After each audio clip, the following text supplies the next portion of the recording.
நல்லடியார்களே, அல்லாஹ்வை மறக்காதீர்கள், படைத்தவனை மறக்காதீர்கள். படைத்தவனை மறந்தால், அல்லாஹ்வை மறந்தால் அல்லாஹ் தஆலா நிச்சயமாக தண்டிப்பான். ரசூலுல்லாஹி ஸல்லல்லாஹு அலைஹி வஸல்லம் அவர்கள் சஹாபா தோழர்களை பார்த்து கேட்டார்கள், அலா அதுல்லுக்கும் அலா யஹ்துல்லாஹு மினல் ஹதாயா. அல்லாஹ் தஆலா உங்களுடைய பாவங்களை மன்னிக்கணும், உங்களுடைய தவறுகளை மன்னிக்க வேண்டும், உங்களுடைய அந்தஸ்துகளை உயர்த்த வேண்டுமா?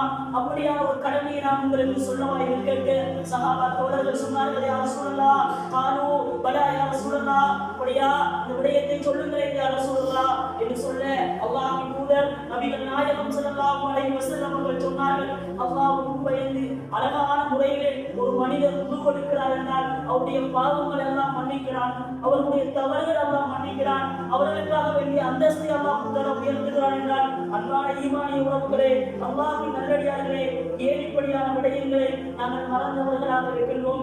ஏடிப்படியான விடயங்களை முதலில் தள்ளியவர்களாக உலகத்திலே வாழ்ந்து இருக்கிறோம் என்று கொஞ்சமாவது சரி நானும் நீங்களும் சிந்தித்து பார்த்தோமா? கொஞ்சமாவது எடுத்து பாருங்கள். பிஸ்மில்லாஹிர் ரஹ்மானிர் ரஹீம்.